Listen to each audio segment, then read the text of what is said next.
காரை புரட்சிமணியின் கனிவான வணக்கம். இது ஒரு விடியல் தரும் வெண்ணிலாவின் சிறப்பு நிகழ்ச்சி. நாம் இப்போ எங்கே நிற்கிறோன்னா மஞ்சக்குடியில் நிற்கிறோங்க. அதாவது திருவாரூர்லேருந்து 18 கிலோமீட்டர் தொலைவிலும், அதாவது குடவாசலேருந்து ஒரு 3 கிலோமீட்டர் தொலைவிலும் உள்ள ஊர் தான் மஞ்சக்குடி. அதாவது திருவாரூர் மாவட்டத்தில் மஞ்சக்குடி ஒரு ஊராட்சியில் இருக்கிறோம். ஏன் இந்த இடத்துக்கு வந்திருக்கோன்னா, ஒரு குடும்பத்தை அந்த ஒரு குடும்பத்துக்கு நாம் நன்றி சொல்லவும் பாராட்டவும் வாழ்த்து சொல்ல தான் வந்திருக்கோம்.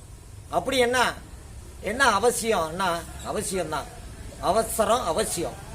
ஏன்னா பெரிய சாதனை செஞ்சுருக்காங்க. சாதாரண விஷயம் இல்லது. என்னன்னு கேட்குறீங்களா? இது இந்த வீடு, அதாவது முன்னாள் ஊராட்சி மன்ற தலைவரும், அதாவது பெரியார் பெருந்தொண்டருமான ஐயா சிவானந்தா அவர்களுடைய இல்லத்துக்கு நாங்கள் வந்திருக்கோம். ஏன் அந்த இடத்துக்கு, அந்த வீட்டுக்கு நம்ம வந்திருக்கோம்னா, சமீபத்தில் அந்த ஐயா சிவானந்தா அவர்களுடைய துணைவியார் இறந்து போனாங்க. எல்லாரும் இறக்குறது தான், ஒன்றும் பெரிய விஷயம் இல்லை. ஆனால் அதில் பெரிய விஷயம் தியாகம் பண்ணியிருக்காங்க.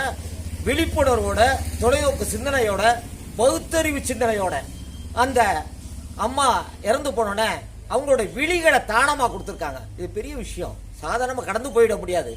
நிறைய பேர் பேசுகிறோம், எழுதுகிறோம், ஆனால் செயல்பாடுகள்ங்கிறது எந்த அளவுக்கு இருக்குன்னா நம்ம கேள்விக்குறியாதாங்க இருக்கு மொத்தத்தில்.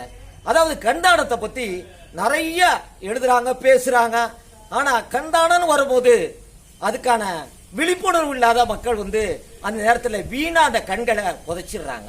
அதுக்கான, அதாவது நான் கண்தானம் பண்ணுன்னு அந்த விண்ணப்பத்தை பூர்த்தி செஞ்சு அனுப்பியிருந்தால் கூட, அதுக்கான தயார் நிலையில் இருந்தால் கூட, நான் இறந்த பிறகு என்னுடைய துணைவியாரோ என்னுடைய வாரிசுகள் மகனோ மகளோ அதை இடம் கொடுக்க மாட்டாங்க, மறுத்துடுறாங்க. அந்த நேரத்தில் ஒரு நிதானம் இல்லாம போய் மண்ணோட மண்ணை புதைச்சிடுறாங்க. ஆனால் இவங்க அந்த விழிகளை இன்னைக்கு தானமாக கொடுத்துருக்காங்க. அந்த குடும்பத்தை நம்ம சந்திச்சு நன்றி சொல்றதுக்காக வந்திருக்கோம். வாங்க நம்ம போய் அவங்களோட வாரிசுகளை என்ன எப்படி கொடுத்தீங்க, எப்படி உங்களுக்கு அந்த விழிப்புணர்வு ஏற்பட்டதுங்கிறத பற்றி நம்ம கேட்போம். வாங்க.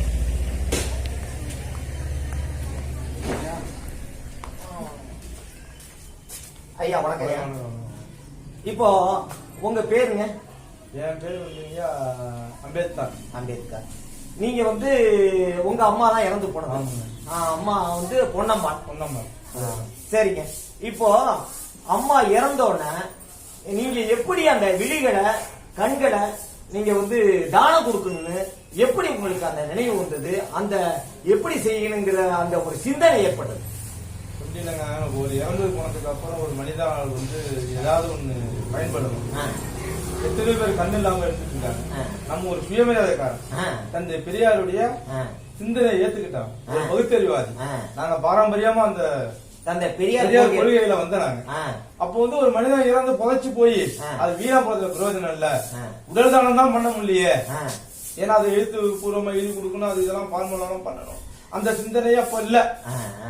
சரி, அதற்கு பிறகாவது நம்ம ஏதாவது ஒரு உதவி பண்ணணும். இந்த சமூகத்துல நம்ம பிறந்தோம் வளர்ந்தோம்னு இல்லாம எதையாவது ஒண்ணு செய்யணுங்கிறதுக்காக உடனே கண்தானம் பண்ணி, ஏன்னா இது அம்மாவுடைய கண்களை இப்ப 2 பேருக்கு வைக்கலாம், 4 பேருக்கும் வைக்கலாம்.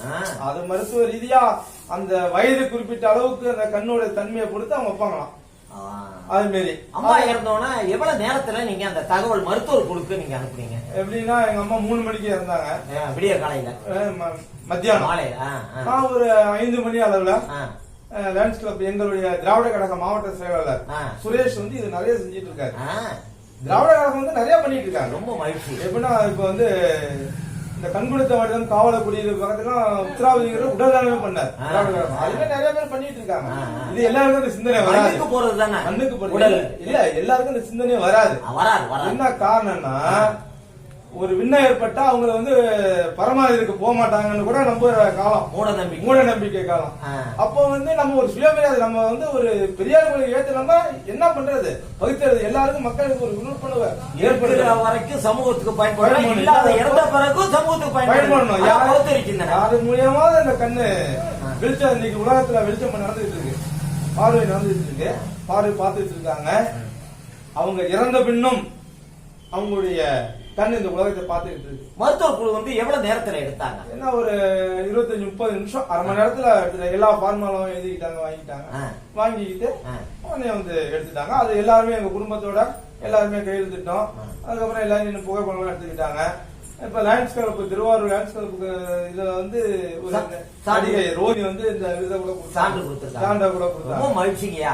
ரொம்ப இல்ல, மனிதாக பிறந்த நாம் பெரியார் கொள்கையை ஏத்துக்கிட்டா துணிச்சல் வேணும். அந்த துணிச்சல் எங்க குடும்பத்துக்கு உண்டு. தந்தை பெரியார் வழியில அந்த பொதுத்துறை சிந்தனை வந்ததுனாலதான் அந்த விழிப்புணர்வு, அந்த தொலைநோக்கு சிந்தனை, அந்த துணிவு எல்லாமே வந்து நீங்க கொடுத்துருக்கீங்க. ஒரு விஷயங்க, பகுத்தறிவாதி பெரியார் கொள்கை ஏத்துட்டாவே வந்துரும். உங்களுக்கு புரியுதுங்களா? பெரியார் கொள்கை ஏத்துக்கிட்டாவே ஆட்டோமேட்டிக்கா எல்லாம் வந்துரும். அந்த விஞ்ஞான பூர்வமா மூட நம்பிக்கை இல்லாம வந்துரும். இன்னொரு விஷயங்க, இப்ப இது வச்சதுக்கு அப்புறம் எங்க ஊர்ல உள்ளவங்க எல்லாம் இத நானும் கொடுக்கலாமா அப்படின்னு கேட்டாங்க. கொடுக்கலாங்க, செய்யலாம். நீங்க உயிரோட இருக்கிறப்போ நல்லா வாழ்றீங்க, செத்து போனா மண்ணுக்கு தான் போகுது. இப்ப எல்லாருமே கண்தானம் பண்ணா எத்தனையோ பேர் வாழ்க்கையில இருட்டுல வாழ்ந்துட்டு இருக்காங்க. மற்றவங்களுக்கும் இதை பார்க்கணும். உங்களை வந்து நான் நேர்காணல் பண்ணி பாராட்டுன்னு, நன்றி சொல்லுன்னு, வாழ்த்துன்னு நேரா வந்தேன். இன்னும் இந்த சமூகத்துக்கு என்ன சொல்ல விரும்புறீங்க அந்த கண்தானத்தை பத்தி? கண்தானத்தை பத்தி நான் என்ன சொல்றேன்னா, மனிதன் பிறந்து மண்ணுல போய் வீணாதான் போகுது. ஆனால் நாம ஒவ்வொரு மனிதனும் 2 மனிதனுக்கு வெளிச்சம் கொடுக்கலாம். எத்தனையோ பேர் இருட்டிலேயே தான் கண்ணை வாழ்ந்துட்டு இருக்காங்க, கண்ணு தெரியாம. அவங்களுக்கெல்லாம் குழந்தைகள் கூட பார்வையிருக்காங்க. ஆமா, இருந்திருக்காங்க. அவங்களுக்கு எல்லாம் நம்ம மூலியமா ஒரு இறந்த விண்ணும் ஒரு வெளிச்சம், இந்த சமூகத்தை, இந்த உலகை நம்ம படைத்த உலகை காண்பதற்கு இது ஒரு உதவிகரம். என்னால முடிந்தது. பெரிய விஷயம் முடிஞ்சது இல்ல, பெரிய விஷயம். உங்க சமுதாய பணி தொடர்ந்தது உங்க குடும்பத்தை அத்தனை பேருக்கும் எங்கள் சார்பில் நன்றியும்